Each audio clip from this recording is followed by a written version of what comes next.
Hello guys, this is your friend and we are back with a new fanfic. And if you enjoy this fanfic, then please press the like button and subscribe to my channel for more fanfic like this. And now let's start the fanfic. The council members, who were seated around a large circular table, shifted uncomfortably in their seats. They knew that Tsunade was not one to be trifled with, and her anger was well founded. They had underestimated Naruto's potential and had made a grave mistake by agreeing to the political marriage with the Mist Village. The council was composed of the most prominent and influential members of the Hidden Leaf Village. Among them were Danzo Shimura, the leader of the Root, Homura Mitokado, an elderly advisor to the Hokage, and Kaharu Udatane, a veteran ninja who had served in the Third Great Ninja War. The Hokage's mansion, where the council was meeting, was a grand building that stood at the center of the Hidden Leaf Village. It was a symbol of the village's power and prestige, and the council chamber was located at the heart of the mansion. The village itself was a bustling and vibrant place, with colorful buildings and bustling streets.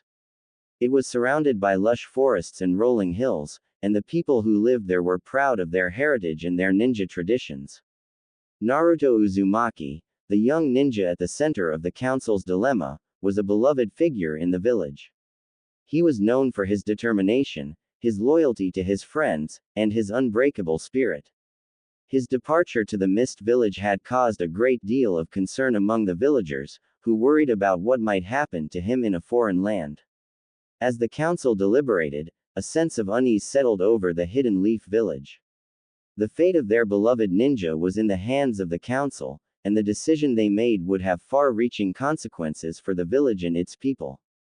Tsunade's eyes blazed with anger as she glared at the council members seated before her. "How could you do this?" she demanded, her voice rising with each word. "Sending away the one person who convinced me to come back to the Leaf. And for what? A political marriage with the Mist. You have no idea what you've done."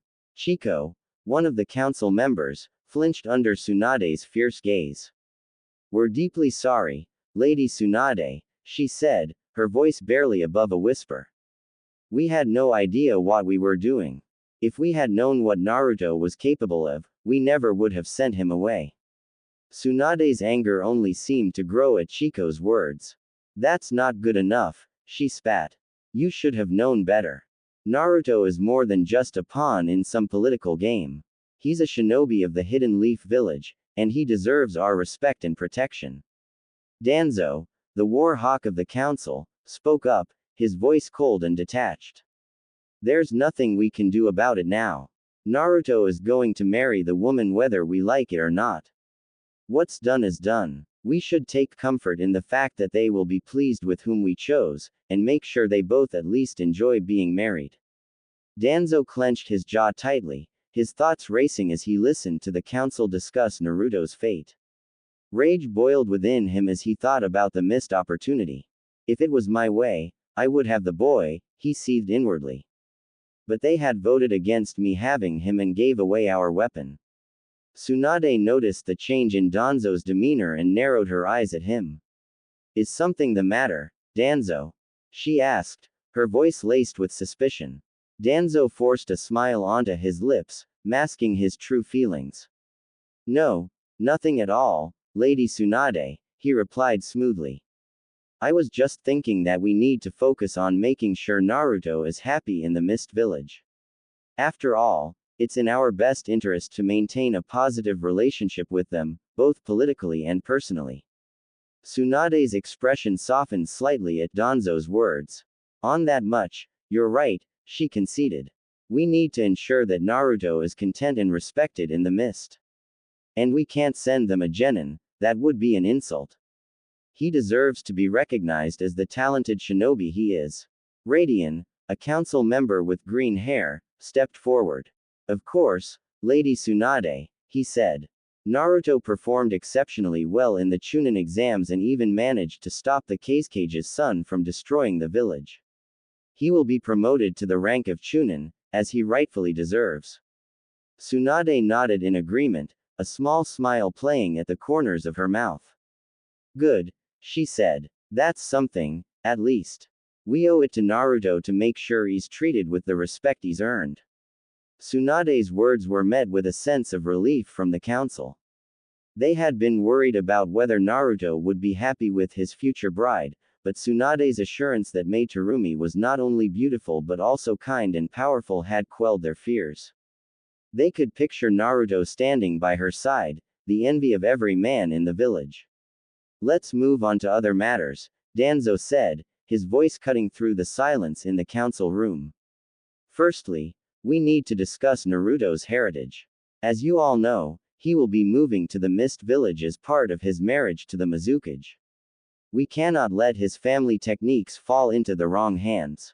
I propose that we keep this information from the boy. Tsunade's brow furrowed in concern.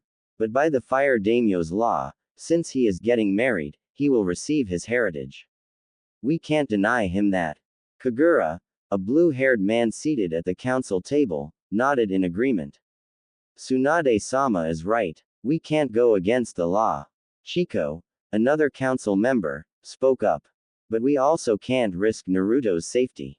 What if his family techniques are used against us? Chiko's concern was echoed by the other council members, who all knew the importance of Naruto's heritage. The law was clear, but the risks involved in revealing this information were equally apparent. We could petition the Fire Daimyo to make an exception to the law, Kagura suggested. But we'll need to have a solid argument for why it's necessary. Danzo leaned back in his seat, his eyes glinting with a calculating glint. I have a better idea.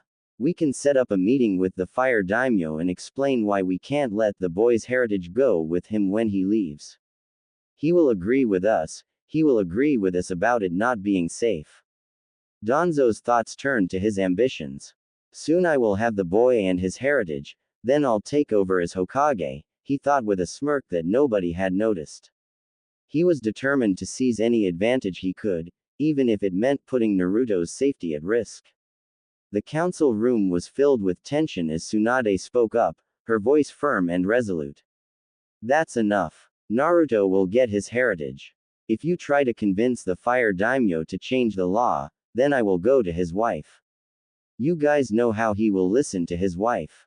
I think the Fire Daimyo would also be mad if he had found out how horribly Naruto was treated, how he was given a Chunin test instead of a Genin test. That way, you guys can make sure that he has failed and gets kicked out of classes for stupid reasons. We all know that he and his wife were friends with the fourth Hokage and his wife. The council members shifted uneasily in their seats, knowing that Tsunade had a point. The Fire Daimyo's wife held a great deal of influence over him, and if she were to find out about Naruto's mistreatment, it could have serious consequences. What about the boy's heritage falling into the wrong hands? How can we ensure it won't happen? Inquired Kaharu, a former teammate of the third Hokage. Kaharu's question hung in the air, a reminder of the risks involved in revealing Naruto's heritage. Tsunade rubbed her forehead, feeling the weight of the decision heavy on her shoulders. You guys should have thought about that before you agreed to a political marriage, she said, her tone sharp. You would have gotten away with this kind of crap with my sensei, but you won't with me. I will not tolerate any of this, and I will not stand for any plans of keeping things from people. I have faith that Mai will keep Naruto's heritage safe. She became Mizukage at the age of 17 for a reason. The council members shifted uneasily in their seats, knowing that Tsunade was right. They had been so focused on the political implications of the marriage that they had overlooked the risks involved in revealing Naruto's heritage.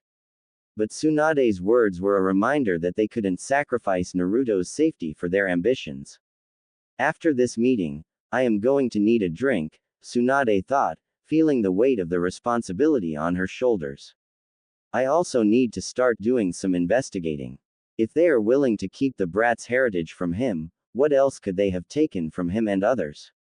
As for the final subject, let's talk about rebuilding everything that was destroyed during the invasion, suggested Homura, a former teammate of the third Hokage. Tsunade nodded in agreement. Indeed, we've received help from the Sand Village, who want to make up for the damage they caused. I've already agreed to their terms, as well as some additional ones of our own.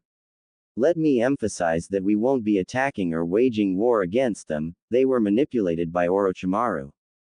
However, we'll be keeping a close eye on them until we can fully trust them again. I think that's a wise decision, chimed in Kaharu, another former teammate of the third Hokage. But what about the cost of the rebuilding efforts? Do we have enough resources to cover it all? Tsunade sighed. It's going to be a challenge, but we have some options. For one, we can allocate some of the village's funds towards reconstruction. Additionally, we can ask for aid from other villages or even negotiate trade agreements with them to acquire the necessary resources. Of course, we'll need to be careful not to overextend ourselves. The others nodded in agreement, and Tsunade continued. Is there anything else we need to discuss before we conclude this meeting? Homura spoke up. Actually, there is one more thing. We have to consider the possibility of other enemies rising against us. We should start thinking about strengthening our defenses and increasing our intelligence gathering efforts. I agree, said Kaharu. We can't afford to get complacent just because one enemy has been defeated. Very well, Tsunade said, nodding. Let's make that a priority going forward. Anything else? When no one else spoke up, Tsunade dismissed the meeting and the group began to file out of the room, their minds already turning to the tasks ahead. As Danzo departed, a sinister thought crossed his mind.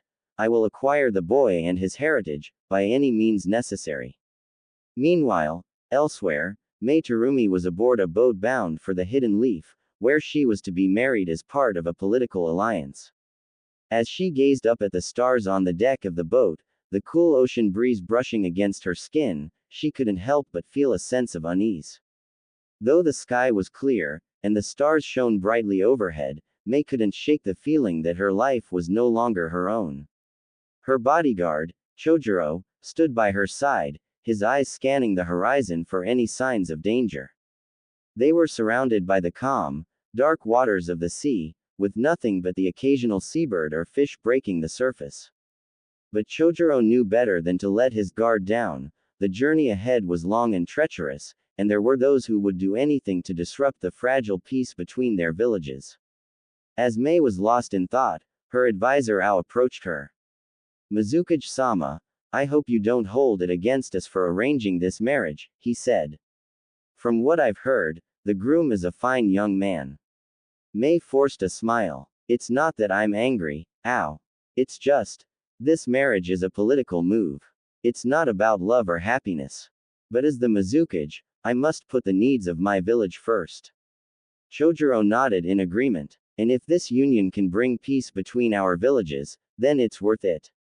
Mei smiled weakly. I suppose you're right, but I can't help wondering, will I ever find love in my position? Ao placed a reassuring hand on Mei's shoulder. Don't worry, Mizukage-sama. Love has a way of finding us, even in the most unexpected of places. Mei smiled at his words, feeling a glimmer of hope. Perhaps there was more to her future than just duty and politics. As they stood on the deck of the boat, Chojuro turned to Mei with a concerned expression. You're nervous that he's a Jinchuriki, are you? We've had a bad past with them after all. Mei laughed, her eyes brightening. One bad Jinchuriki doesn't mean they all are. Utakata is an example. Besides, it looks like Yagura may have been under someone else's influence. The message said he had had a bit of a rough childhood. Maybe we can relate to one another. Ao nodded, his gaze fixed on Mei. She was like a daughter to him, and he prayed that she would end up happy. Mei's mind drifted as she made her way to her room on the boat. She couldn't help but wonder what her fiancé was like. I wonder what he's into, she thought to herself. What are his hobbies? Is he a pervert, or what's his favorite food? As she entered her room, she took in the cozy space. The walls were lined with light wood paneling, and the bed was piled high with soft blankets and cushions. A small desk sat in the corner, cluttered with papers and books, and a porthole window offered a view of the sea outside. Mei sank onto her bed, her mind still on her fiancé. The thought of spending her life with someone who understood the weight of her responsibilities filled her with both hope and trepidation. She wondered if he was feeling the same way, if he was nervous about their future together.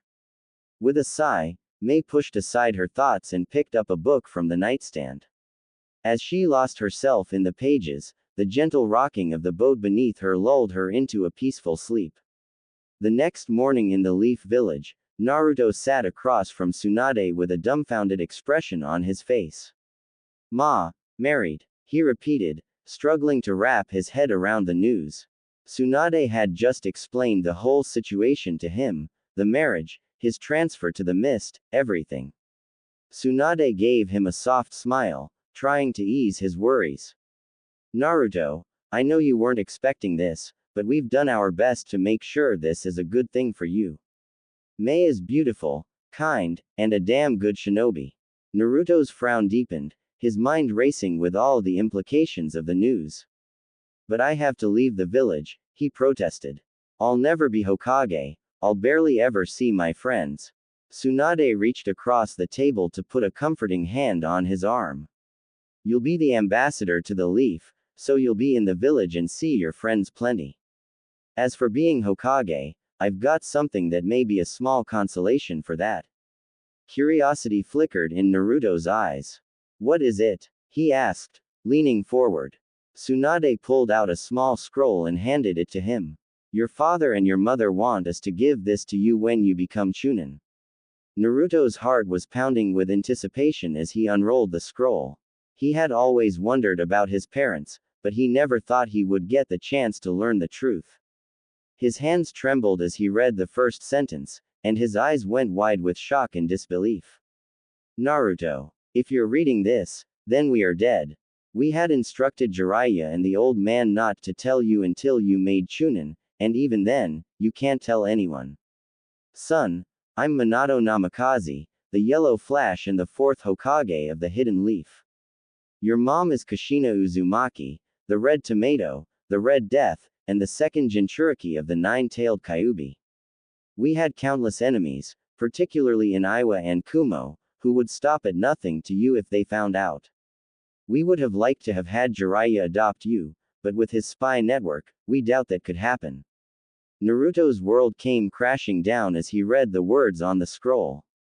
His parents were dead. He had never known them, but now he knew who they were, what they had done, and what they had sacrificed. Tears welled up in his eyes as he read the rest of the letter, his emotions too raw to put into words. "Most likely, we had no choice, but to seal the fox inside you. We are sorry to have put that burden on you, but we have faith you can protect the village even better than we did and could. Before we died, Jiraiya told me that he believed I would be the one who would bring peace to the world, but if we are dead, then I couldn't do that, so we are counting on you too. As Hokage, your father's duty was to protect this village, and if peace was brought to the world, then the village would truly be safe. We want you to bring peace to the world, Naruto, something even a Hokage and the Red Death couldn't do. We love you and have complete faith in you. Your father and mother, Minato Namikaze and Kushina Uzumaki." As Naruto finished reading the letter, his mind was thrown into chaos. He felt a mix of emotions, grief, anger, and a fierce determination to honor his parents' legacy. He couldn't believe that he had been carrying the nine-tailed fox inside him all along, a burden that his parents had placed on him to protect the village. But he knew that he couldn't let their sacrifice go to waste. With a newfound sense of purpose, Naruto stood up and looked out at the world around him. He knew that the road ahead would be long and difficult, but he was determined to make his parents proud. He would become the best ninja he could be, honing his skills and mastering new techniques. Furthermore, he would fight against evil and injustice wherever he found it, always with his parents' legacy in his heart. Tsunade leaned in closer to Naruto, her voice lowering to a whisper. "Don't tell anyone about this, alright? Iwa and Kumo would send their whole army after you if they found out," she warned. "But with this information, you'll be getting complete access to the Namikaze and Uzumaki's fortune, which is enormous. You'll also have access to all of your parents' scrolls on jutsu, giving you a wealth of knowledge and power at your fingertips." Naruto's eyes widened in surprise. He had never imagined that his parents had left behind such a vast fortune, or that he would have access to their powerful jutsu. But as he thought about it, he realized that this was undoubtedly the kind of support he needed to achieve his goals and make his mark on the world. Tsunade continued, a small smile playing at her lips. Finally, I've got a picture of the two of them on the day they found out about you, she said, reaching into her pocket and producing a small, worn photograph. As you can see, they were thrilled to be having you. Naruto took the picture, his eyes filling with tears as he gazed at the image of his parents. They looked so happy, so full of love and joy. It was a reminder of the family he had lost, but also of the family he had gained in the form of his friends and allies. As he slipped the photograph into his pocket, Naruto felt a sense of purpose and determination swelling within him. He had a new dream, a new goal, and the support he needed to make it a reality. He would honor his parents' legacy, and he would do it in a way that would make them proud. As Naruto put his hands together and said the word, Kai, Tsunade watched in shock as a seal on his coat disappeared, and a wave of energy pulsed through his body. Instantly, his hair grew a couple of inches, his body stretched a foot taller, and his muscles bulged with newfound strength. The baby fat that had once clung to his cheeks melted away, leaving behind a chiseled, powerful physique. Tsunade gasped, her eyes widening in disbelief. She had known that Naruto was a powerful ninja, but she had never imagined that he had been hiding such incredible strength. Why were you hiding your true self? She asked, her voice filled with awe and wonder. Naruto shrugged, a small smile playing at his lips. I didn't want people to be afraid of me, he said. I knew that if they saw me like this, they might think I was a monster. Tsunade shook her head, her eyes softening with sympathy. You're not a monster, Naruto, she said. You're a hero, and you have always been. You've been through so much, and yet you still manage to stay true to yourself and your beliefs. That's what makes you special. Naruto smiled, feeling a sense of warmth spreading through his chest. He had never considered himself to be special, but hearing Tsunade say it made him feel like he could accomplish anything. Naruto sat in the chair, his expression grim. There's something else you need to know. Before the old man took me under his wing, I was trained and experimented on by Orochimaru. Tsunade's eyes widened in shock. What? Orochimaru? That's unbelievable. Naruto nodded slowly. It's true. He wanted to create the perfect weapon, so he injected me with all sorts of things, trying to enhance my abilities. I don't even know what half of it was. It was like he was trying to turn me into some kind of monster. Tsunade's face twisted in horror. Oh my god, Naruto. That's terrible. How did you survive it? Naruto took a deep breath. The old man saved me. He found me when I was on the brink of death and took me away from Orochimaru. He spent years training me and helping me recover from the experiments. He's the reason I'm still alive today. Tsunade's eyes filled with tears. I had no idea. Why didn't anyone tell me about this? Naruto's expression softened. The old man wanted to keep it a secret. He said there were people who would want me dead if they found out. That's why he lied to the council about sending me with Jiraiya. Jiraiya entered through the window, his hair disheveled and a sheepish expression on his face. Before he could even speak, Tsunade hurled a book at him. Explain yourself, she demanded, her voice raised. Jiraiya ducked the book and quickly tried to defuse the situation. Sensei told Naruto to keep everything a secret. He made it an S-rank secret, so Kakashi, the kid, and I couldn't say anything. And as for the paperwork, he sealed it behind the paint on the wall. Tsunade narrowed her eyes. Why would he do that? And why did he tell Naruto to act stupid? Jiraiya shrugged. He wanted to protect Naruto. He knew there were people who would want him dead if they found out the truth. As for the acting stupid thing, it was all part of his plan to keep Naruto safe. He's actually incredibly smart, like his father, and he's got a wealth of knowledge that would put the Nara clan to shame. But he plays dumb to throw people off. Naruto nodded in agreement. It's true. Sensei wanted me to act weak and stupid, so I wouldn't draw too much attention to myself. Tsunade looked thoughtful. I had no idea. And you failed the Chunin test because you were acting. Naruto grinned. Yup. Sensei told me to fail purposely, so I wouldn't be promoted too quickly. He wanted me to continue flying under the radar. Jiraiya chuckled. The old man was always a bit of a schemer. But everything he did was to protect Naruto. And it worked, didn't it? Protecting Naruto was always his top priority, Tsunade said, a hint of sadness in her voice. He knew what it was like to be alone and vulnerable, and he didn't want Naruto to experience the same thing. He did everything in his power to keep him safe, even if it meant keeping secrets from those he trusted. Naruto nodded in agreement. He was like a father to me, Ba-chan. He always had my back, no matter what. Tsunade smiled fondly. I know he did, Naruto. And I'm sure he would be proud of the person you've become. Jiraiya nodded. Absolutely. He always knew you had the potential to be something great. And you've proven him right time and time again. Naruto's face lit up with pride as he turned to Jiraiya. I really appreciate your kind words, pervy sage. So, Granny, when will I get to go to the Mist Village? In a couple of months, you'll be heading to the Mist Village, but your fiancé will be here in an hour or two, Tsunade informed Naruto. She'll be staying for a few months to get to know you and take care of some other things. And when she leaves, you'll be leaving too. But before I forget, you'll have your parents' old house. So when you come to visit or do missions for the Leaf, you and your wife will have a place to stay. Tsunade handed Naruto a key.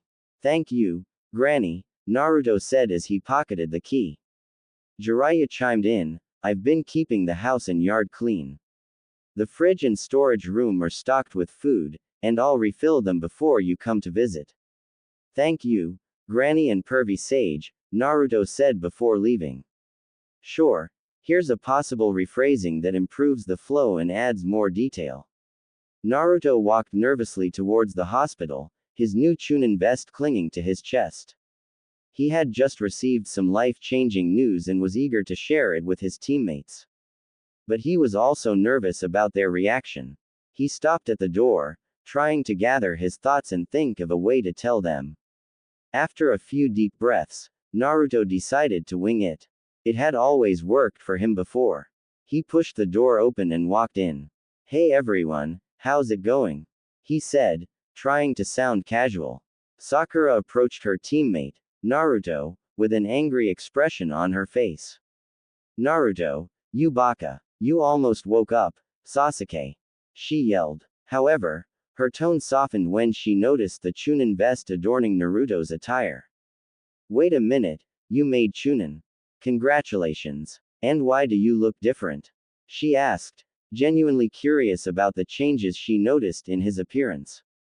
Yeah, but that's just scratching the surface, Naruto began, but he was abruptly cut off by Sasuke, who had just woken up. The Dobi made Chunin. How is that even possible? Sasuke shouted from his bed, clearly surprised by the news.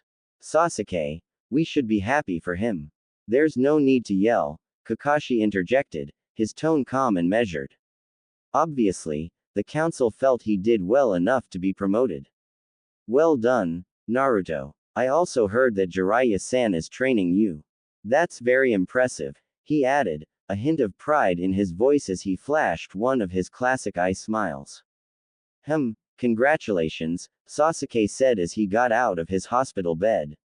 I'm going for a walk. I need to clear my head, he added, making his way towards the door.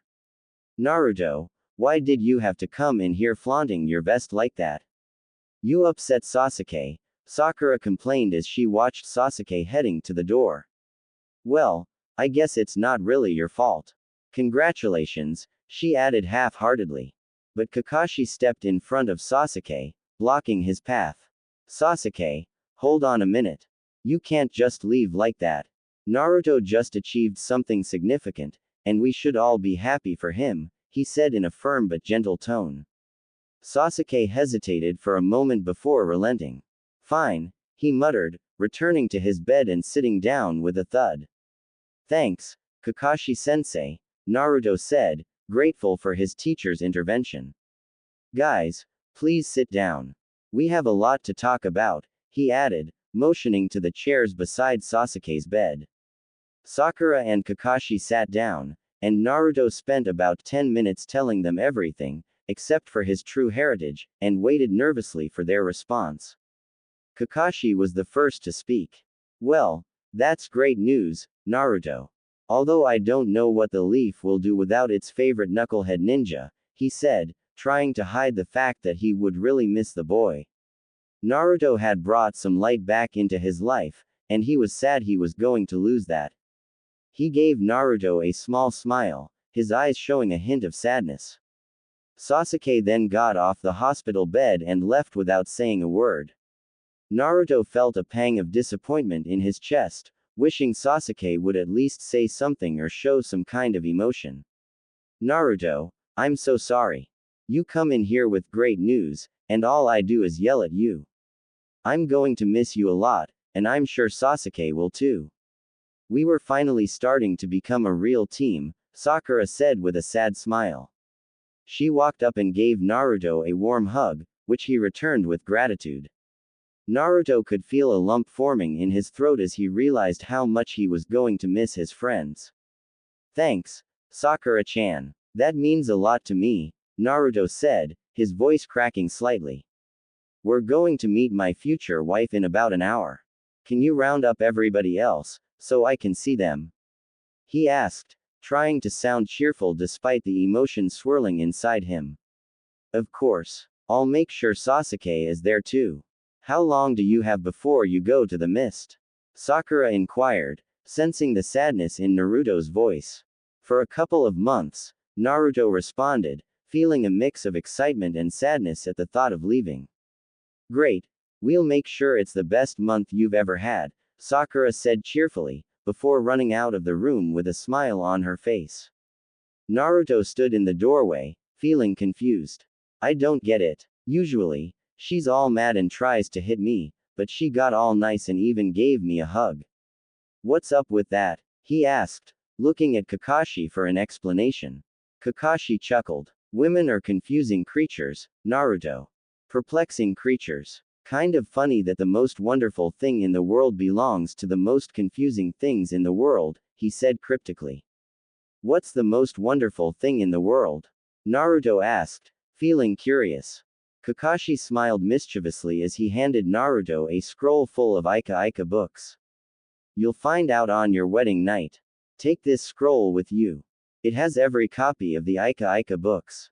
A lot of people think it's only about, but it's had more things than that, he said, his tone light and teasing. Naruto blushed at the mention of his wedding night but took the scroll with a grateful smile as he put the scroll into his pocket. Thanks, Kakashi-sensei. I'll make sure to read them all, he said, feeling a mix of excitement and nervousness about his upcoming nuptials. Later that day, the three ninja from the Hidden Mist Village, Chojuro, Ao, and Mei, arrived at a large clearing in a dense forest somewhere in the Land of Fire. They had been traveling for hours, making their way towards their destination, and the journey had been arduous. However, they were relieved to finally reach their meeting point. As they waited, Chojuro informed Mei and Ao of their impending meeting with Jiraiya of the Sannin. Jiraiya of the Sannin is supposed to meet us here with a Chunin. Mei, I believe you've met him before, Chojuro said.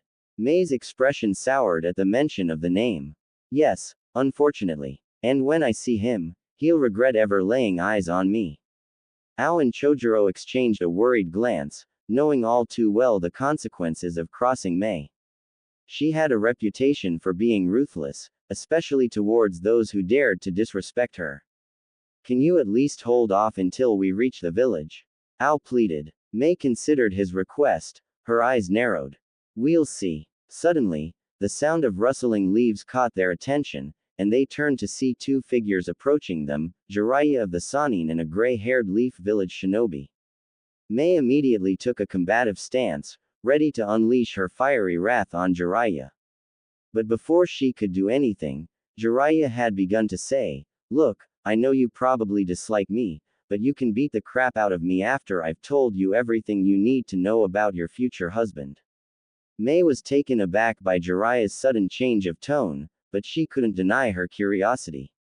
She hesitated for a moment before nodding, intrigued by the prospect of learning more about her future husband.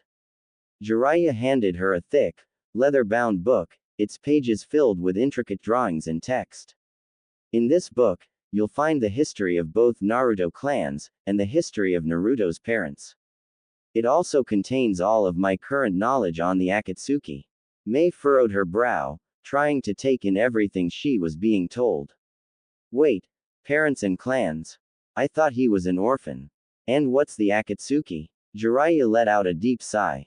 The Akatsuki is an organization that's been trying to obtain the tailed beasts. We believe they may have had something to do with the situation with the last Mizukage. And as for Naruto's parents, that's something that should be explained to you by Naruto himself, not me. Mei nodded, her mind racing as she tried to process everything she had just learned. So, what's he like? Jiraiya's expression softened as he thought for a moment. Naruto is strong-willed, kind-hearted, and fiercely loyal to his friends. He's also a bit of a goofball at times, but don't let that fool you.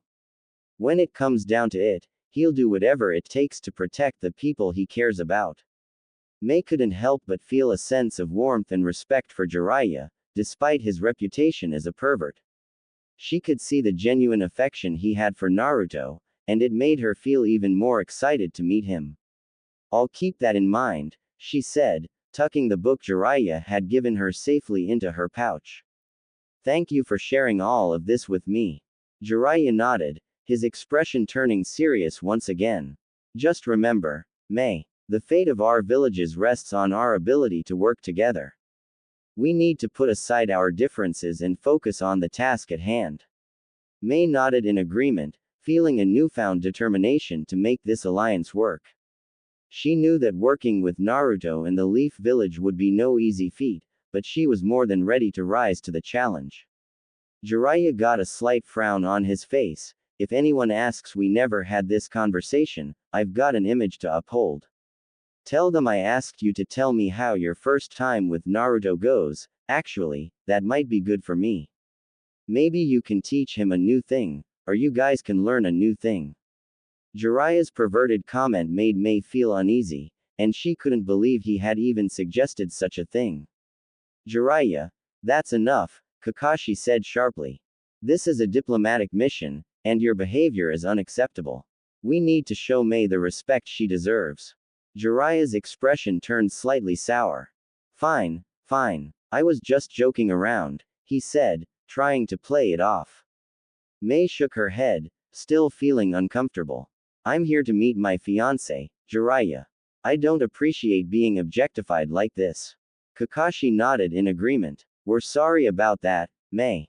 Please don't let Jiraiya's behavior reflect poorly on our village. We value your presence here and will ensure that you're treated with the respect you deserve. Mei smiled gratefully at Kakashi. Thank you for your understanding, Kakashi. I appreciate it. You're welcome, Mei, Kakashi replied with a small smile. I just want to make sure that everyone's privacy is respected. Kakashi then turned to Jiraiya with a serious expression. Jiraiya, I heard that you're planning to include Naruto and Mei's first time in your next Ika book. That's inappropriate and disrespectful to them. Jiraiya chuckled and replied, Sorry, Kakashi. You know I can't make any promises. Kakashi's expression hardened. This is not a joke, Jiraiya. I'm asking you to respect their privacy and not include them in your book. Jiraiya sighed and looked at Kakashi with a hint of annoyance. Alright, I won't include them. But you're taking all the fun out of it. Mei couldn't help but feel uneasy as they continued their journey towards the Leaf Village. Dealing with Jiraiya's perverted behavior had already put her on edge, and the thought of her intimate moments being used as fodder for an erotic novel was too much to bear. She sighed and tried to push the thought from her mind. Their mission was too important to be sidetracked by Jiraiya's antics. She was determined to make the alliance between the Hidden Mist and the Leaf Village work, no matter the challenges they faced. As they walked, Mei found herself lost in thought, reflecting on the task ahead.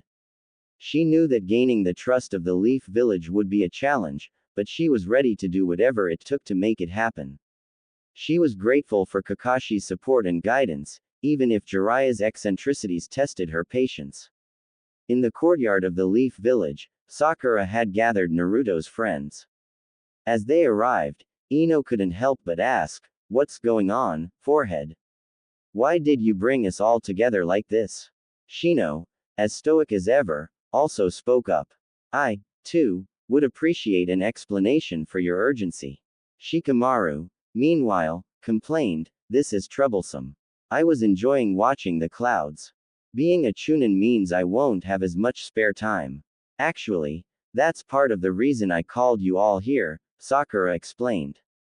"Naruto was promoted to Chunin too, but that's not even the half of it. You all might want to sit down for this."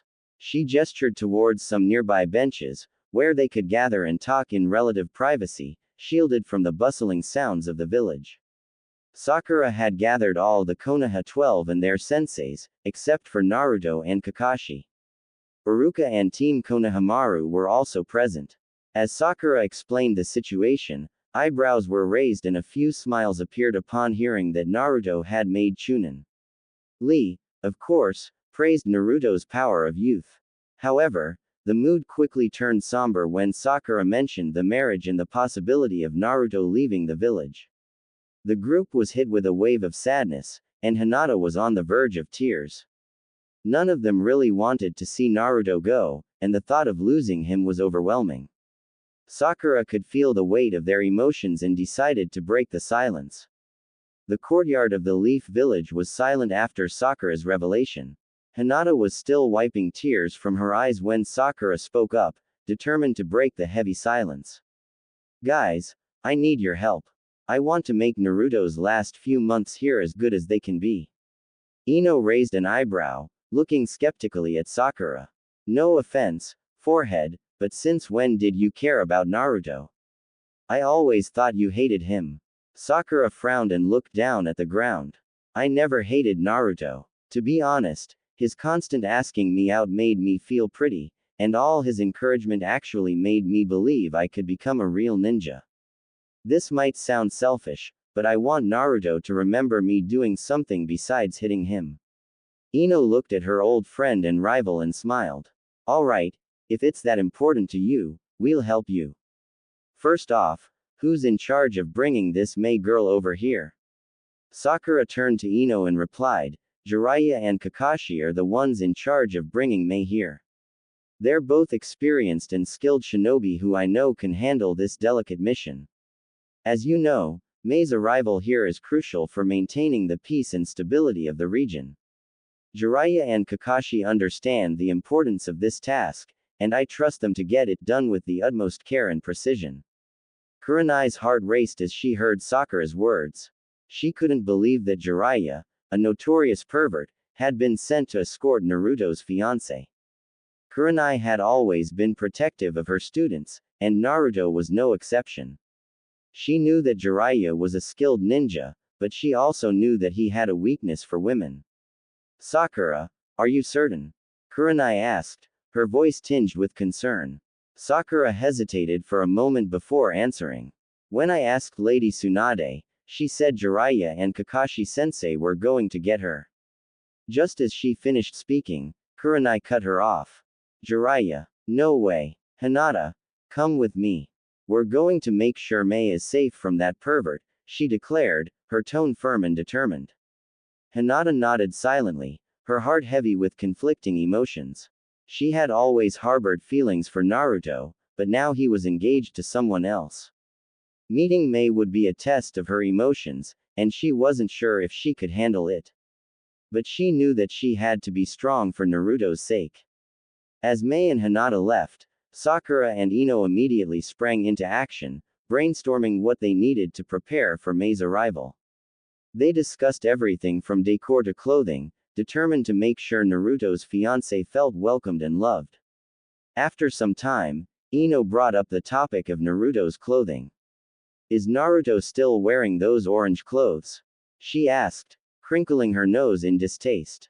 Sakura sighed. Unfortunately, yes. But I already wrote down his clothes size for you. Lady Tsunade gave him his mist forehead head protector, which is black, and his Chunin vest is dark blue. Maybe that can give you some ideas for colors. Ino grinned. Forehead girl, later on, we should take May clothes shopping. That way she'll have clothes here when she comes to visit with Naruto or has something to do with the Leaf Village. Sakura nodded in agreement. That's a great idea, Ino pig. Shikamaru, who had been lounging nearby, let out a yawn. Troublesome girls, he muttered under his breath. Ino and Sakura turned to him, ready to hit him for his comment.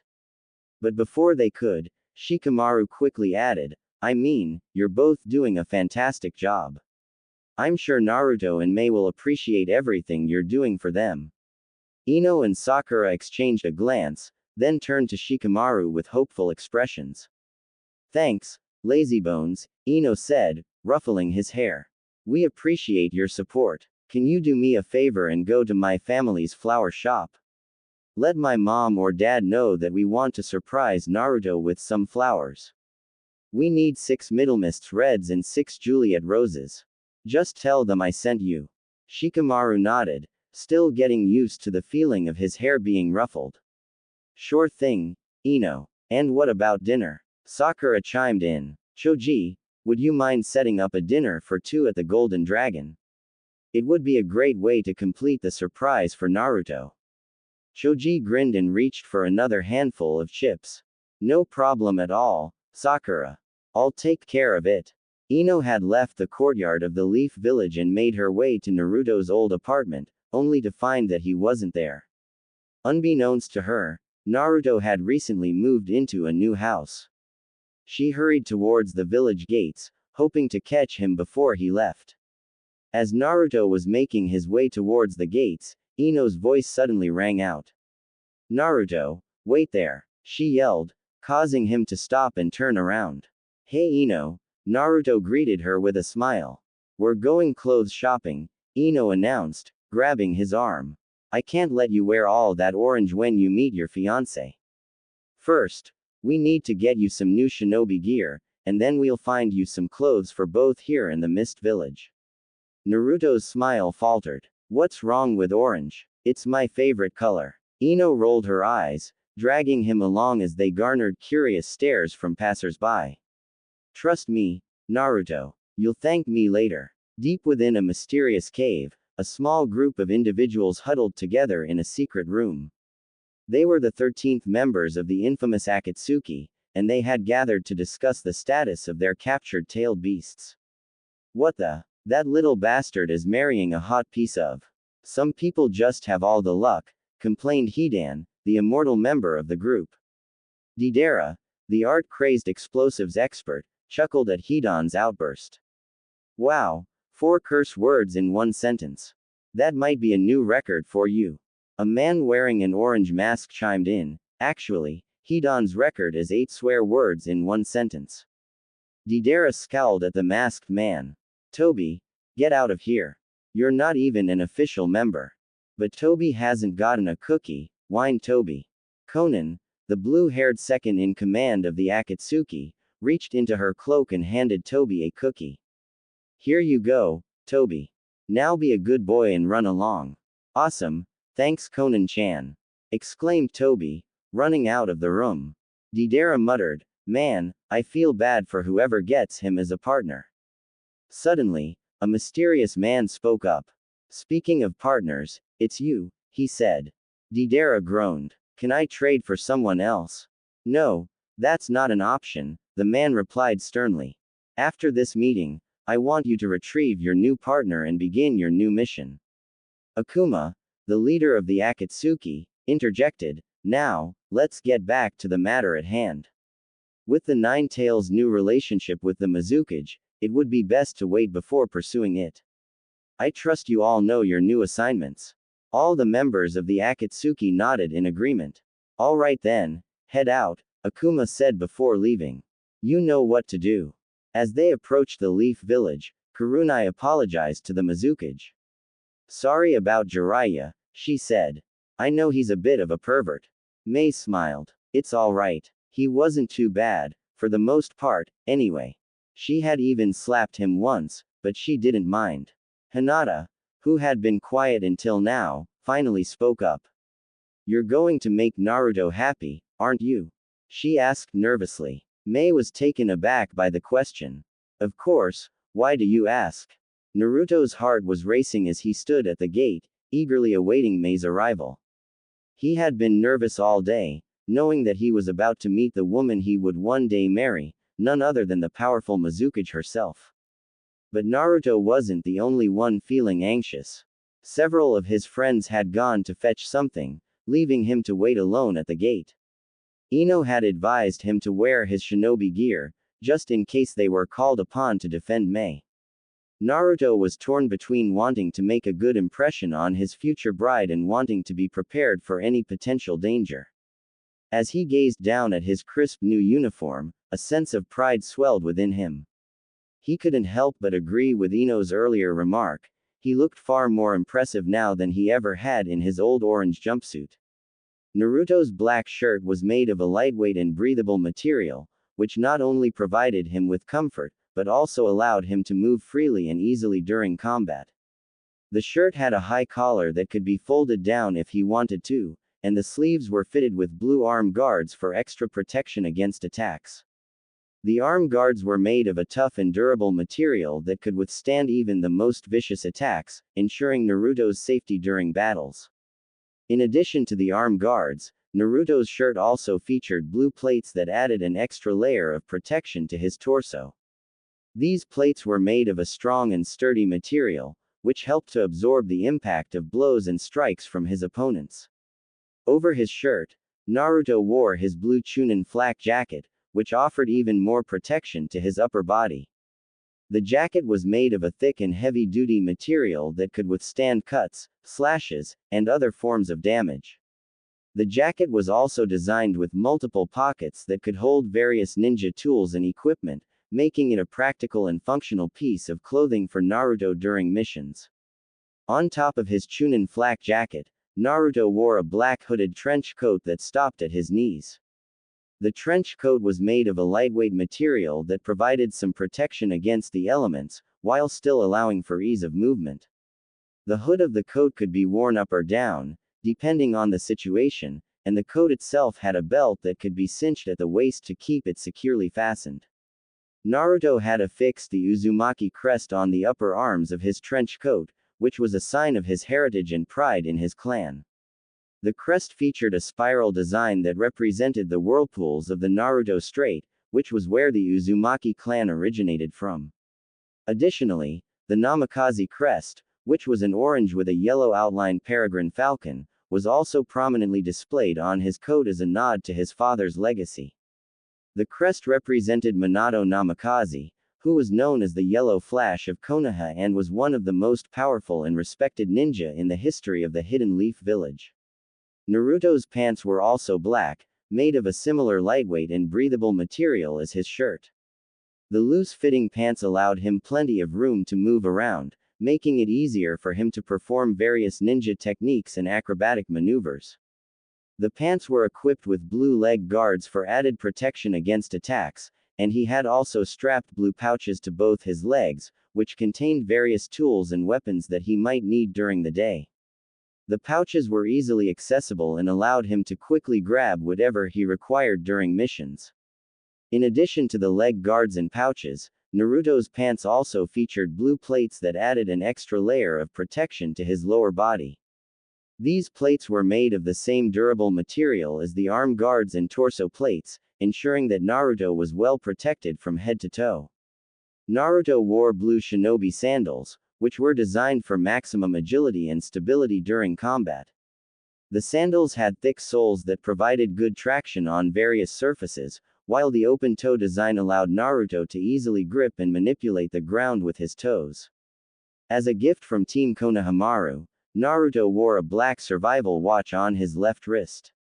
The watch was equipped with a small blade that he could use to cut himself out of ropes if necessary, as well as a compass and a sleeping gas. The watch was a useful tool for Naruto to have, as it allowed him to navigate unfamiliar territories and defend himself in dangerous situations. Naruto was grateful for the gift, knowing that it could be useful in a variety of situations. Kiba gave Naruto a precious gift, the fang of a revered Inuzuka dog, which was a symbol of respect and support from the Inuzuka clan. Naruto felt proud wearing it on a chain around his neck, along with the necklace from Tsunade. Naruto donned a practical and stylish blue belt with black pouches containing various tools and weapons. As a special reminder of Jiraiya, Naruto wore a simple yet elegant blue bracelet on his right wrist.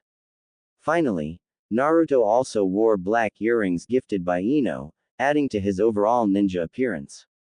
He completed his outfit with a blue mist forehead protector and black fingerless gloves, providing him with the necessary protection and functionality for his missions. Upon hearing about Naruto's upcoming marriage, Enko rushed to the front gates to join everyone else. She had grown fond of Naruto after the Chunin exams and didn't want to miss his reaction when he met his fiancé. Naruto held the flowers that Ino had sent, which Shikamaru had picked up from her family's flower shop, the Silver Daisy. Choji had also set reservations at his family's restaurant, the Golden Dragon, for tomorrow at 8 p.m. Iruka placed a reassuring hand on Naruto's shoulder and whispered, "Don't worry, we're all here for you. She'll love you just as much as we do." Naruto took a deep breath and peered out to see Mei approaching the gate. When he laid eyes on her, he was speechless. She was stunningly beautiful, with perfect curves, auburn hair, mesmerizing green eyes, and a walk that exudes sensuality. "Wow. Just wow," Naruto stuttered, unable to contain his awe. Mei beamed, thrilled to have already captured his heart. "Thanks, you're pretty cute yourself," she said, as she playfully rubbed his whiskers. She wasn't exaggerating about his distinctive whisker marks, striking baby blue eyes, and impressively muscular frame despite his age. Naruto's heart raced as he stood before Mei. He had never felt so nervous in his life. He knew that this meeting would set the tone for their entire marriage, and he wanted to make a good impression. Furthermore, he took a deep breath and tried to calm his racing thoughts. As he presented the flowers, Naruto couldn't help but feel a sense of awkwardness. He had never been in an arranged marriage before, and the process was completely foreign to him. He wondered if Mei felt the same way. "Sorry, these are for you, it's a pleasure to meet you. This is going to sound somewhat stupid, but how do I greet you? Do we shake hands, hug, what? I'm not really used to this kind of thing." Naruto stumbled over his words, feeling like a fool. Mei's smile put Naruto at ease, and he couldn't help but feel drawn to her warmth and kindness. As she brought the flowers to her face and breathed in their fragrance, Naruto felt a sense of relief. "I think a hug would be the best choice, a handshake is far too formal," Mei said, her eyes sparkling with amusement. Naruto grinned, feeling a sense of excitement at the prospect of finally embracing his future wife. He walked towards her, his heart pounding in his chest. But before he could even react, Mei wrapped her arms around him, pressing his face in her cleavage. Naruto's face turned beet red, and he could feel the heat rising in his cheeks. For a brief moment, Naruto was lost in the sensation of Mei's embrace. He felt a sense of comfort in her arms, and he couldn't help but wonder what their future together would hold. As he pulled away from her, Naruto's friends erupted in laughter, teasing him about his blushing face.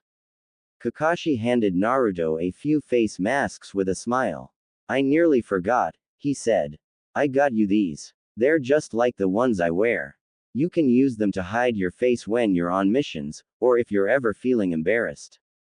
"Thanks, sensei," Naruto said, slipping on one of the black masks and stowing the others away. Kakashi's thoughtful gesture made Naruto feel grateful for having such a caring sensei. Naruto couldn't help but smile as he put on the black face mask, feeling a sense of relief knowing that he could hide his blushing face during awkward moments. Enko couldn't resist teasing Naruto. "Wow, your face is redder than the Mizukage's hair," she said with a smirk. "Speaking of which, is that color real and do the curtains match the drapes?" Anko's comment caught Naruto off guard, and he could feel the heat rising in his cheeks once again. He couldn't believe that she had asked the Mizukage such a personal question. Everyone around them gasped in shock, but Mei decided to play along. She put her hand on Naruto's chin and winked at him. Sorry, that's for me to know and him to find out, she said with a playful wink that made Naruto's heart skip a beat, making him blush even more. Anko's laughter broke the silence. I think we're going to get along just fine, she said. Naruto couldn't help but chuckle along with Anko. As Naruto's friends bombarded Mei with questions, Sasuke cut through the chatter with a sly remark, you know you're marrying the dead last of the academy, don't you? Kakashi interjected sharply, Sasuke, that's enough. Mei's lips quirked into a knowing smile. Well, it seems my soon-to-be husband is wearing a Chunin vest, while you're not, Sasuke. Looks like Naruto has surpassed you, wouldn't you say? Kiba doubled over in laughter, exclaiming, you got him good. Lucky you, Naruto hot and funny. To steer the conversation in a different direction, Ino piped up, hey, do you want to go clothes shopping with us sometime this week? Sure, I'd love to get some new clothes. It'll be handy to have some outfits here when we're visiting or when I have business in your village. And I wouldn't mind picking up a few things to wear in the mist, Mei replied with a grin. Great, we'll work out the details later, Sakura chimed in, smiling. As the group began to settle down, Naruto spoke up, hey guys, I know you all want to get to know Mei better, but we really need to go see the old lady. If you don't mind, I'd like to get to know Mei a bit on the way. Everyone nodded in agreement, and Naruto offered his arm to Mei. Shall we go? He asked with a smile. Thank you, Iruka-sensei, Naruto thought, remembering his teacher's advice about being polite to women. Mei smiled and took his arm, and they set off towards the Hokage's office. Naruto couldn't help but ask the question that had been on his mind since they met. So, you already know about the fox? Mei nodded. Yes, I do. Naruto hesitated for a moment before blurting out, do you know, hate me because of it? Mei stopped him with a gentle hand on his arm. Naruto, I don't hate you. I've only just met you, and honestly, I already have a great impression of you. Look at all the people who care enough to support you through all of this, she said with a warm smile. Naruto's face lit up with relief. Wow, that's a load off my shoulders. And Pervy Sage didn't try anything with you, did he? Mei shook her head. No, he was actually pretty nice. He even recommended me to teach you a new jutsu or two later. Naruto beamed at the idea. I would love that. Oh, and speaking of Pervy Sage, he mentioned something about your parents and clans. But I thought you were an orphan. Care to explain? Mei inquired. Naruto nodded. We're almost at the Hokage's office. I'll tell you everything once we get there. Though Mei was bursting with curiosity, she agreed to wait a little longer. They continued walking, and Naruto couldn't help but feel grateful for having someone like Mei by his side. Sasuke stood in the training grounds, his eyes blazing with fury as he unleashed a barrage of fireballs at nearby trees, obliterating them one by one. He was beyond angry, seething with indignation at the woman's implication that he was weak. How dare she look down on me like that?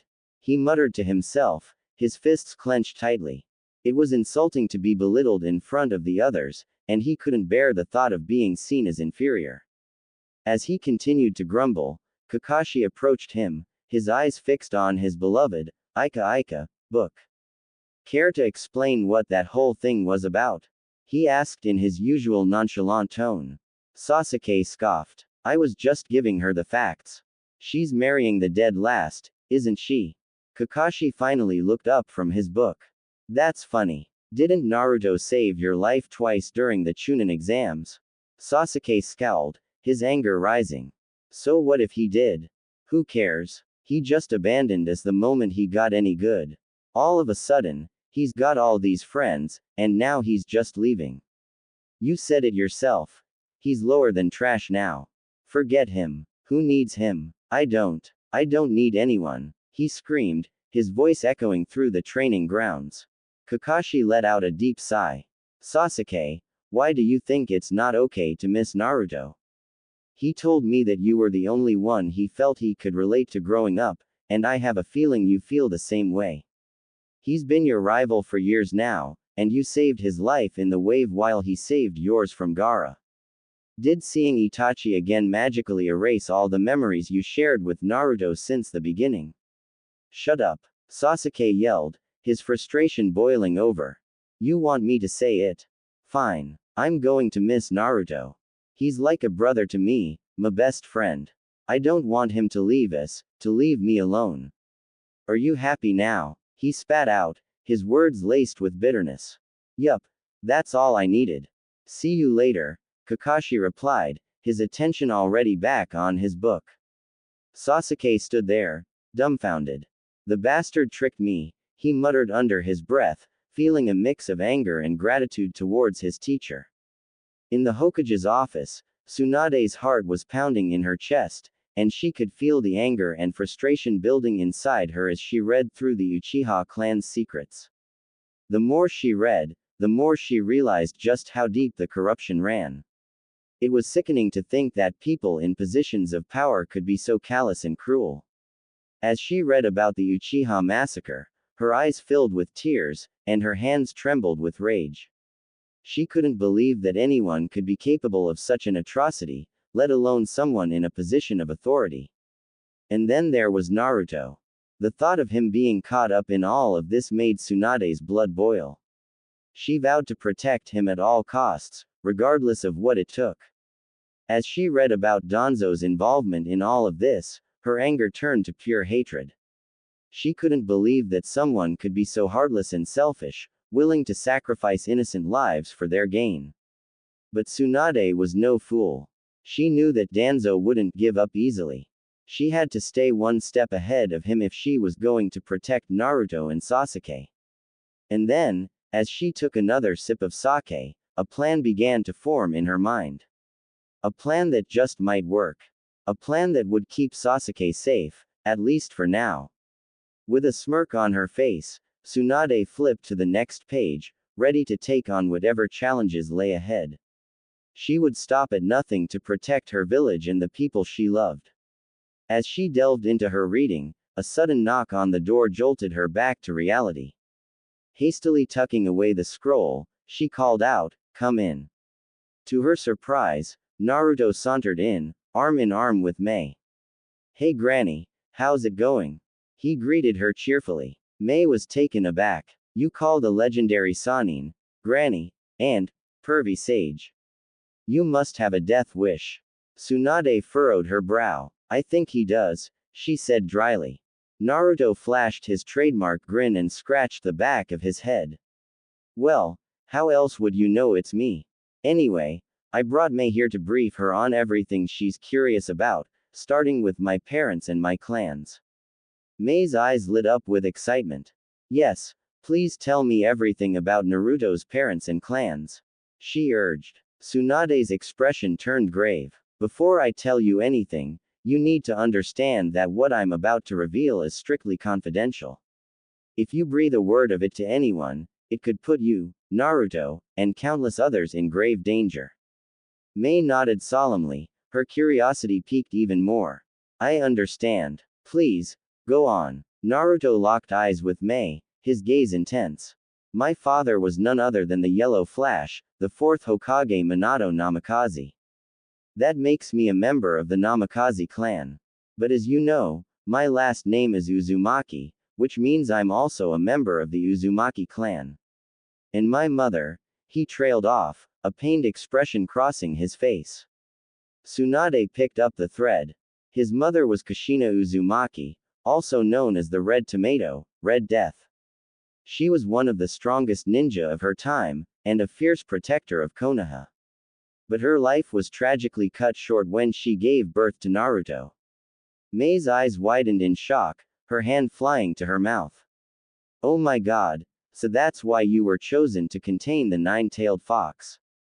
Naruto nodded solemnly. "Yeah, and that's also why I don't want Iwa and Kumo to find out about my heritage." They'd use it against me, Konoha, Mist and you in a heartbeat. His fists clenched involuntarily, a fierce determination burning in his eyes. But I won't let that happen. I'll protect my home and my precious people, regardless of what. Naruto leaned forward, his eyes alight with curiosity. So, what exactly do you know about the Akatsuki? He asked Mei. I only know what was in the scroll Jiraiya gave me, Mei admitted. Tsunade's expression darkened. Ah, yes. I had almost forgotten about them. Naruto, we need to get you training again. Jiraiya wanted you to start with your clan scrolls, so I'm going to have 2 of my Anbu start training you in those. Naruto nodded eagerly. When do we start? In about a week. Meanwhile, Jiraiya also wants you to spend time with your fiancé, Tsunade added with a sly grin. But my Anbu are already working on a training plan for you. Naruto beamed at the mention of training. Sounds good to me. Mei chimed in, and I think we should get you a chakra blade or sword. That way, we can train you in kenjutsu. Naruto's eyes widened in recognition. Like the Shumokuzume guy, he asked, remembering Itachi's partner and his strange sword. Mei nodded, her eyes glinting with interest. The 7 ninja swordsmen of the mist are renowned for their unique swords, including Keshoken, which has a distinct appearance and special abilities. Most of their swords, however, look like ordinary metal ones, and you can only tell the difference when chakra is channeled through them, she explained. Keshoken, in particular, is a fearsome weapon with a blade that can create deep wounds that bleed profusely, earning it the name, Blood Scar Sword. Each sword has its own unique design and abilities, making them formidable weapons in the hands of skilled ninja, she continued. There's even a legend of an 8th sword, known as Phantomusodo or the Phantom Sword, that belonged to the legendary mist ninja, Ragyo Narutoge. It was said to possess incredible power and had the ability to manipulate shadows. However, the sword was lost during the Third Great Ninja War and its whereabouts remain a mystery. Mei then turned to Naruto. Is Shumokuzume the only mist ninja you've met? She asked, her curiosity piqued. Naruto shook his head. No, I've met a few mist ninja before. One of them was Zabuza, one of the 7 swordsmen, and his apprentice Haku, who had some kind of ice bloodline. I also fought the demon brothers. Wait, you're the ones who fought Zabuza? Mei's eyes widened in surprise. He spoke highly of you and how you changed his views on life and being a shinobi. Naruto grinned. Zabuza and Haku returned to the mist. That's good to know. I already have a few connections there. That's great, Mei said, rubbing her chin thoughtfully. But we need to get you a chakra blade or sword. Zabuza can teach you how to use one. Tsunade stepped forward. I think I might have a solution. She pulled out a few scrolls and handed them to Mei. These are the scrolls that belong to you, they're your parents' and clan's scrolls. They contain information on chakra blades, swords, and other things. You might find something useful in there. I recommend you open that scroll, Tsunade said, pointing to one of the scrolls. Following her advice, Naruto infused the scroll with chakra, causing a sword and a sash to materialize. The sword was a black katana, its blade curved with 3 protrusions along the blunt end and a sharp blue edge. The tsuba was curved and jagged, with 4 prongs bent out to form the shape of a manji. The handle was black and dark blue, matching the blue holster that bore the kanji for Phantomusodo in black. The blade itself also had the same kanji in blue. Naruto attached the katana and holster to the blue sash before strapping it securely to his back. The sash complemented the sword's dark and mysterious appearance, giving Naruto an imposing and powerful profile. He felt a surge of excitement and anticipation as he grasped the hilt of the sword, eager to test its abilities in combat.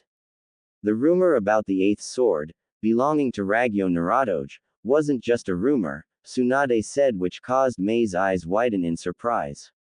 Kushina fought and her, taking the blade for herself.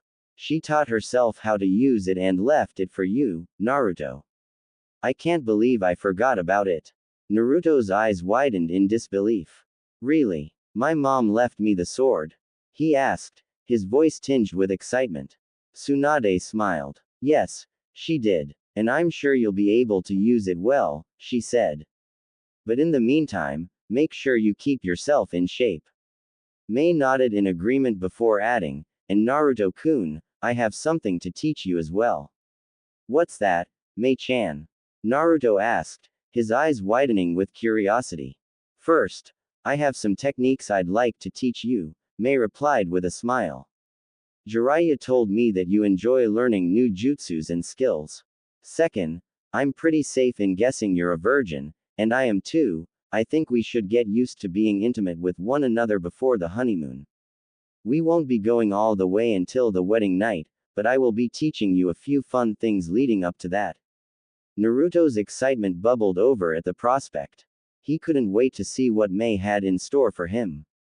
However, when she mentioned other things, he felt his face grow hot and a small trail of blood dripped from his nose. Naruto nodded in agreement, his face flushing with embarrassment. Mei couldn't help but laugh, sensing that they were in for an entertaining time. As Naruto and Mei prepared to leave the Hokage's office, Tsunade's offer to train Naruto before he departed for the mist filled him with excitement and gratitude. He couldn't believe that he would have the chance to learn from one of the most powerful kunoichi in the world.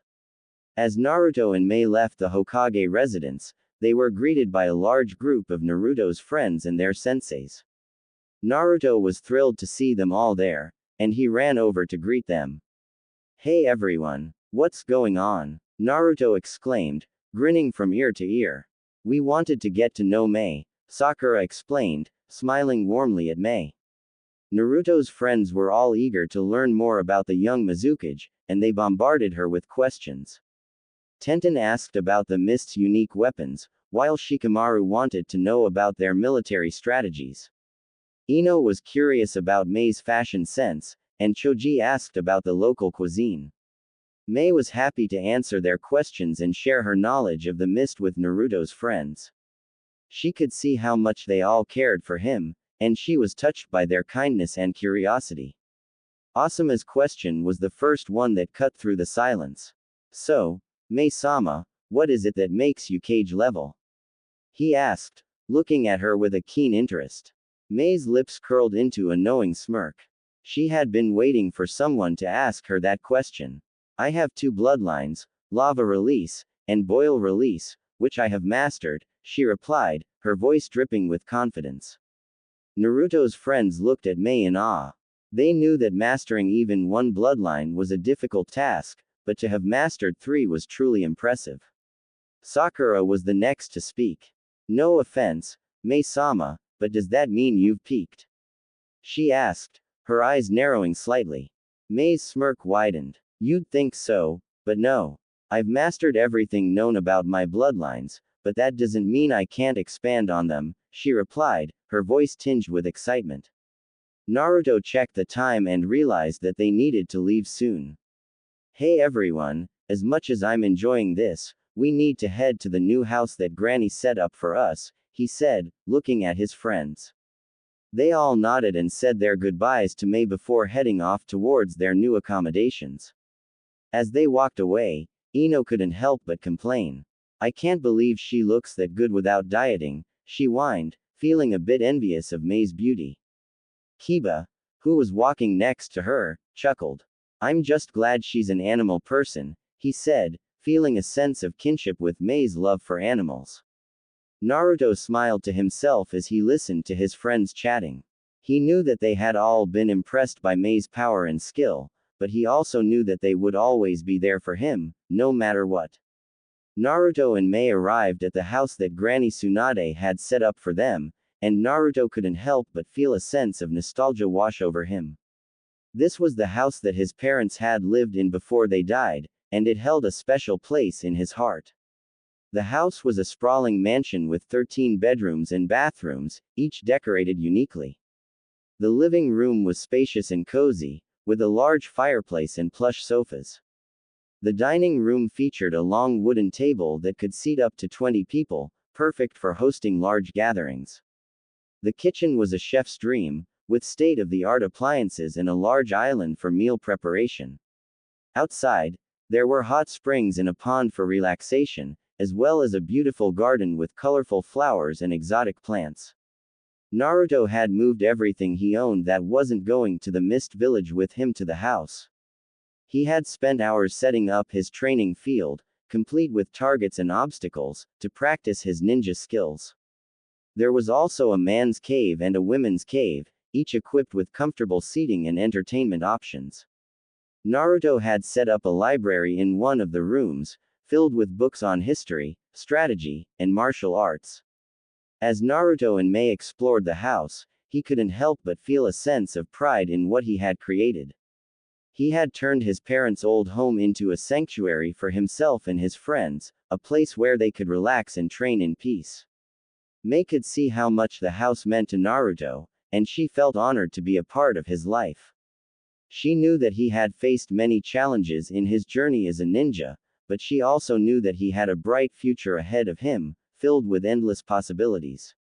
After exploring the house, Naruto and Mei decided to make dinner together in the spacious kitchen.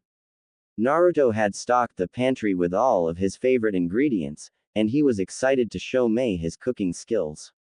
"So, what do you feel like having for dinner?" Naruto asked, looking at Mei.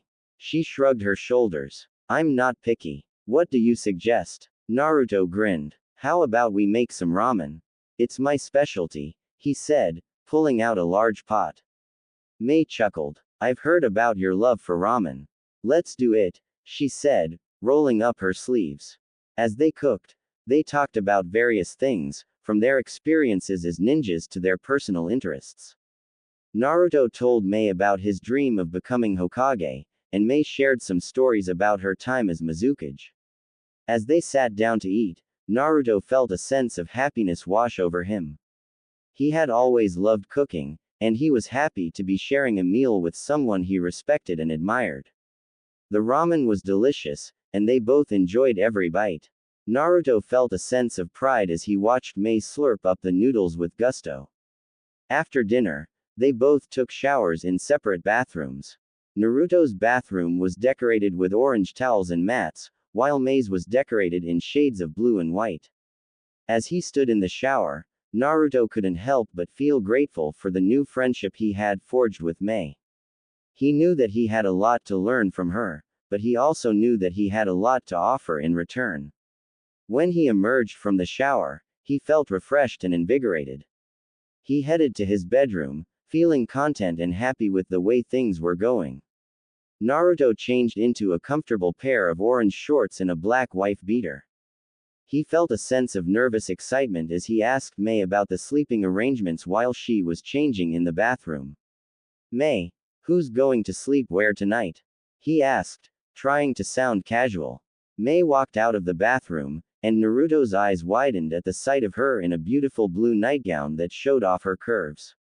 He felt his heart flutter as she smiled at him. "We're going to sleep in the same bed, silly," she said, giving him a playful wink. Naruto blushed deeply but nodded, feeling a mix of excitement and nervousness. He went to lay down in the master bedroom, his heart pounding in his chest. Mei lay down next to him and laughed, breaking the tension. "Don't you like sleeping next to me?" she asked, her eyes sparkling with amusement. Naruto felt his face turn even redder. "Of course I do, it's just, look, I've never even kissed a girl, so this is somewhat new to me," he admitted, feeling embarrassed. Mei gave him a warm smile and planted a gentle kiss on his cheek. "Oh no, well, don't you worry. I'll give you plenty of affection, and you'll get used to it very fast," she said, her voice soothing and reassuring. As they settled into bed, Naruto felt a sense of comfort and safety being so close to Mei. He knew that he could trust her and that she would always be there for him. As he drifted off to sleep, he felt grateful for the new bond they were forming and excited about the adventures that lay ahead. The next morning, Naruto woke up with a sense of excitement. It was the first time he would be cooking breakfast for Mei, and he wanted to make it special. He tiptoed out of bed and made his way to the kitchen, eager to surprise her with a homemade meal. As he started cooking, the aroma of sizzling bacon and eggs filled the room. Naruto couldn't help but smile as he carefully prepared each dish with love and care. He wanted Mei to feel loved and appreciated, and what better way to show it than with a delicious breakfast? After a while, Mei woke up to the wonderful smell of food. She rubbed her eyes and made her way to the living room, where she saw Naruto standing in the kitchen with a big grin on his face. I never asked, who taught you how to cook? Mei asked, her eyes sparkling with curiosity and joy. I taught myself at the age of 6. For lunch, I am going to take you to my favorite restaurant, it's called Ichiraku Ramen. I have 2 people who I wanted you to meet there. Naruto said, his voice filled with excitement as he served her plate. Mei's eyes widened in surprise as she took in the spread of eggs, bacon, toast, pancakes, sausages, and oatmeal on her plate. Naruto had even made her homemade juice and coffee. She couldn't believe how thoughtful he was. This smells wonderful. That sounds like a plan. Mei said before taking a bite of the eggs. As she took a bite, her taste buds exploded with flavor. The eggs were perfectly cooked, the bacon crispy, and the pancakes fluffy and golden. She couldn't help but let out a moan of pleasure as she savored each bite. Oh my god, this is delicious. Mei said, her eyes closed in pure bliss. Naruto couldn't help but feel a sense of pride and joy as he watched Mei enjoy his cooking. He had put so much effort into making this breakfast perfect, and it was all worth it to see her happy. Thank you. Before I forget, I have reservations at the Golden Dragon at 8 p.m. Naruto said as he finished making his plate. Mei's eyes widened in surprise once again. She couldn't believe how thoughtful Naruto was. She knew this was going to be a day she would never forget. Mei savored the last bite of her breakfast before placing her fork down on the plate with a satisfied sigh. As she wiped her mouth with a napkin, she turned to Naruto with a smile. Then I will need to get some clothes. After lunch I can meet your friends and go shopping, she said, her eyes lighting up with excitement. Naruto nodded in agreement, his excitement building. While you do that, I have some errands to run, he said. Just then, there was a knock at the door. Naruto got up from his chair and made his way to answer it, leaving Mei alone with her thoughts. As she waited for Naruto to return, Mei couldn't help but feel a sense of curiosity about what was going on. She knew Naruto had many responsibilities in the village, but she couldn't help but wonder what he was up to now. Eventually, Naruto returned to the table with an expression of seriousness on his face. Anbu just delivered a message. Lady Tsunade wants to talk to you after we eat, he said as he sat down and started eating. Mei's eyes widened in surprise. She had heard stories about Lady Tsunade, the legendary 5th Hokage, and she couldn't believe she was going to meet her in person. Once I am done, I can meet you here, she said, trying to hide the excitement in her voice. Naruto nodded with a smile. Sounds like a plan, he said, his eyes sparkling with anticipation. Mei couldn't wait to see what the day had in store for her. She finished her breakfast with renewed energy and a sense of excitement, eager to take on whatever challenges lay ahead. Mei stepped into the Hokage office, feeling a sense of curiosity as to why Tsunade had summoned her. She noticed that Kakashi was also present in the room, which made her wonder even more. Excuse me, I hope I'm not interrupting anything. I can come back later if you're in the middle of something, Mei said politely, ready to leave if needed. Tsunade smiled reassuringly at her. No need, Mei. Kakashi and I can continue our discussion later. Thank you for your consideration, though. We'll reconvene around 3, Kakashi. Understood, Lady Tsunade, Kakashi replied, nodding respectfully before exiting the room. Mei felt a sense of relief wash over her as she settled into a seat. She was eager to hear what Tsunade had in store for her. Tsunade began the conversation by addressing Mei. There are a few important matters we need to discuss, she started. Firstly, I want to talk about the 2 Anbu who will be training Naruto.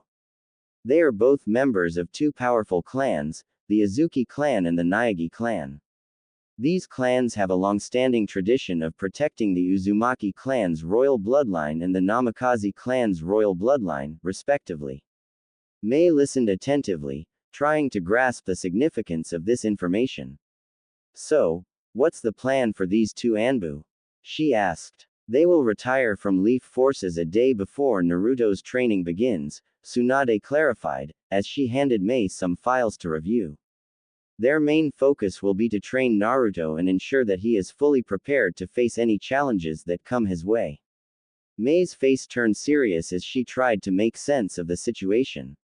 So you're saying that Naruto is of royal bloodline, and if I understand correctly, the two Anbu will want to protect him, his future wife, and children, especially when he's vulnerable, she said, connecting the dots. Tsunade nodded in agreement. Yes, that's correct. It's a law that was established by the Fire Daimyos, and we cannot interfere with the customs and traditions of other clans. Of course the council will try to prevent them, she explained. Mei's expression softened as she grinned slyly. Well, lucky for you, we have a more flexible approach in the Mist Village. We welcome anyone who is willing to serve and protect our village, she said, her voice dripping with confidence. Tsunade chuckled, amused by Mei's bravado. Looks like we have something in common after all, she said, matching Mei's smirk. I agree, let's show the council who's in charge. Tsunade's tone turned serious as she shifted the conversation to a new topic. Now, let's move on to the next subject, Sasuke Uchiha and how to deal with Danzo, she said, her voice laced with determination. Meanwhile, Naruto paid a visit to the academy and was greeted by Iruka. Hey Naruto, how are you doing? Iruka asked, opening the door for him. I'm good, just dropping by while Mei is having a talk with Granny, Naruto replied, walking into the classroom. Iruka was grading some tests, but he took a moment to chat with his former student. Do you have any plans for the day? He inquired. Yeah, I'm taking Mei to Ichiraku Ramen for lunch, then to the Golden Dragon for dinner. Thereafter, I'm planning to show her my favorite spot, Naruto said, grinning from ear to ear. Iruka smiled warmly. That sounds like a great date. Do you want any advice? He asked. Naruto nodded eagerly. Sure, I'd love to hear it. Iruka thought for a moment before giving Naruto some advice. Just be yourself, Naruto. Make sure to play some music and dance with her when you take her to your favorite spot. And don't forget the flowers, let her know that she's beautiful, he suggested with a smile. Naruto grinned, feeling reassured by Iruka's words. Thanks, Iruka-sensei. I'll keep that in mind, he said, glancing at his watch. I have to get going now. See you later. Good luck, Naruto. Have fun. Iruka called out as Naruto made his way out of the classroom. An hour later, Naruto was waiting for Mei to arrive. He decided to spend some time meditating in his backyard while he waited. As he entered his meditative state, he heard a familiar voice in his mind. Kit, what brings you here? I was taking a nap, Kurama asked, somewhat annoyed. Naruto smiled. Nothing in particular, Kurama. I just wanted to check in on you and say hello, he replied. Kurama snorted. I'm doing just fine, chasing the animals you've imagined for me, relaxing, and sleeping. How about you, Kit?